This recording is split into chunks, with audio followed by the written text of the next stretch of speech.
Alright, so this is our third lesson video for chapter 17, so we'll finish up our last 6 slides, so go ahead and get your notes packet out and let's go. So we ended up talking about nuclear energy, and we said that fission is when one large nucleus breaks apart, fusion is when two or more smaller ones come together and fuse together.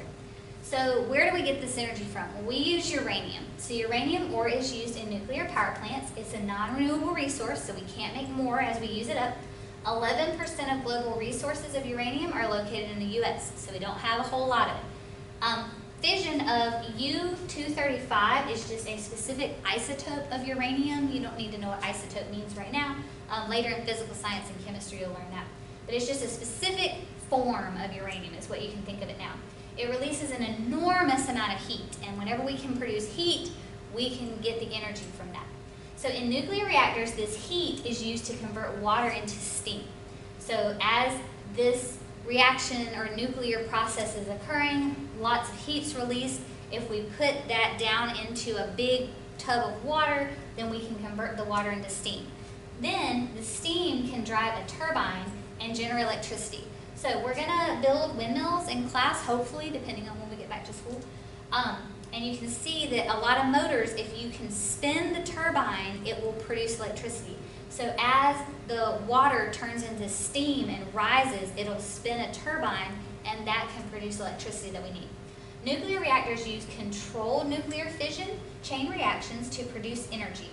So the difference in what we do in a nuclear power plant and like an atomic bomb or something like that is the control. In a nuclear power plant, the reactions are controlled. They're not allowed to just get out of hand. In a bomb, it's uncontrolled, so all your energy is released at the same time. In a nuclear power plant, we release the energy slowly and very controlled. Okay, so that's the difference. A lot of people think like a nuclear power plant is just going to explode like a bomb. Okay, well, they're two totally different processes that are happening. Now, you can have, like, we'll watch some videos on like nuclear issues that you have, and they are severe. Like if you have a power plant issue, like a meltdown or something like that, or a reactor issue, there are terrible, terrible consequences, but it's not like a bomb exploding. It's not the same. So nuclear power production has plateaued after a decade of growth. So it grew, it grew, it grew, and now it's kind of leveled off. And the problem is a lot of people are just really scared of it. That probably should say in 2001, not 201. Maybe it should say 2011, I'm not really sure.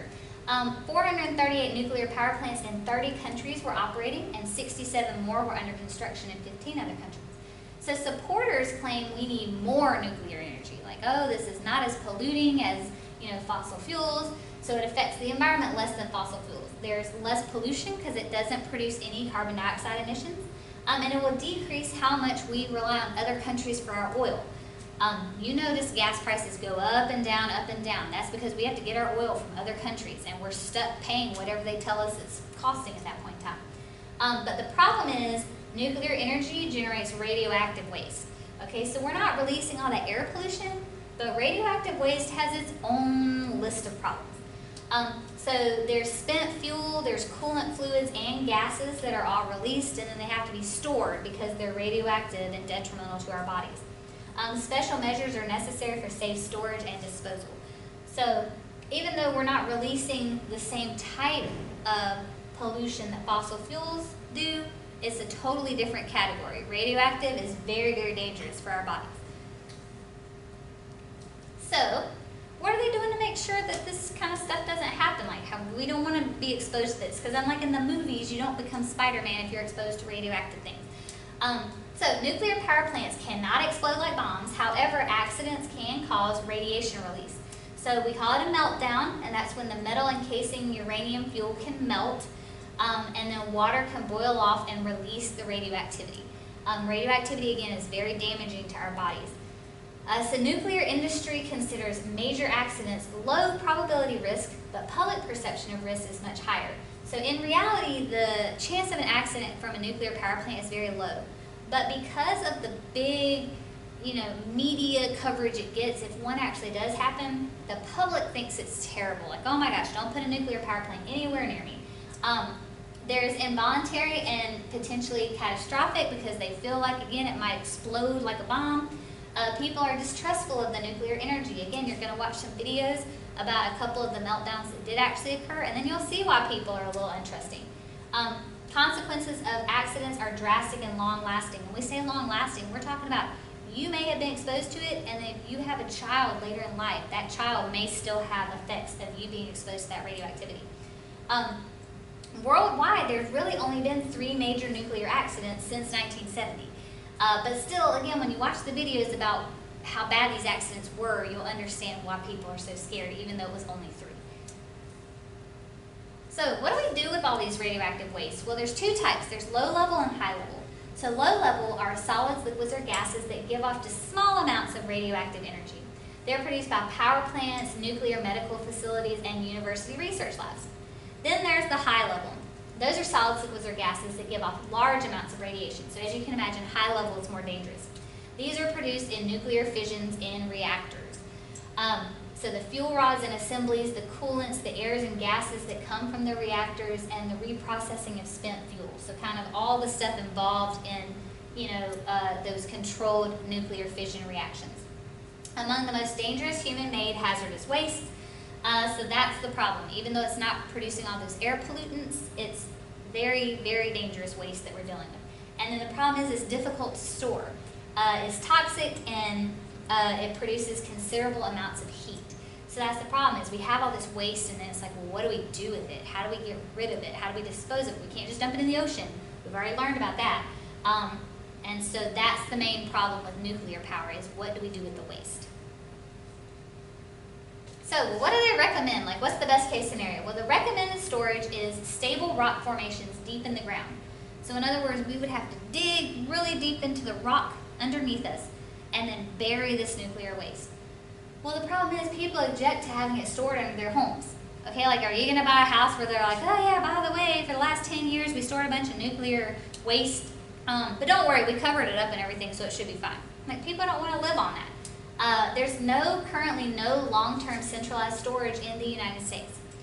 Commercial nuclear power plants store spent fuel on site, but none are designed for long-term storage. So literally, y'all, like when I say they store it on site, they have these huge fenced-in areas, and they're just in these big barrels. That's our form of storage for right now. No countries have successfully selected or developed long-term storage facilities for high-level nuclear waste as of 2016.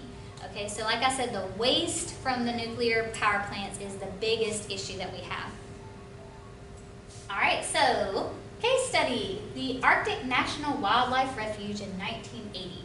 It was called America's Serengeti because it was just this awesome area with lots of wildlife. So it was biologically rich, home to many species, but it was very fragile. Okay, because it's Arctic. Remember, the Arctic areas are the most susceptible to damage because once that ice starts melting, it changes the whole ecosystem. So it was environment versus economy conflict. Like, what do we do? So a lot of people, they wanted to open the area to oil exploration because they thought there was a lot of oil in the area. And so supporters said economic considerations are main reason for drilling, and they make the U.S. less dependent on foreign oil. So you had some people who were like, yeah, if there's a lot of oil in that wildlife refuge, let's just go ahead, pump it out. We don't have to keep buying oil from other countries, and it'll help our economy. Those were the supporters. Well, the other people who didn't want this to happen, they said that money spent on exploration would be better spent on developing alternative and renewable fuel sources and energy conservation, because there would be permanent threats to balance of nature in Alaskan wilderness. Okay, so the people who did not want to drill in the Arctic National Wildlife Refuge, they said, why don't we use that money instead to find other forms of fuel? Like, let's quit relying on oil altogether, because once they drill, they're going to destroy the wildlife in that area. And so see, this is what I'm talking about. It's all about money. Okay, like, do we drill and save money so that then we can get oil cheaper, or do we not drill, spend more money on oil, or spend more money on another type of fuel to preserve that wildlife? There's always pros and cons to everything. That's why it's so hard to get anything done. Not to mention the politicians. They also make things hard to get done. So that is our chapter on non-renewable resources.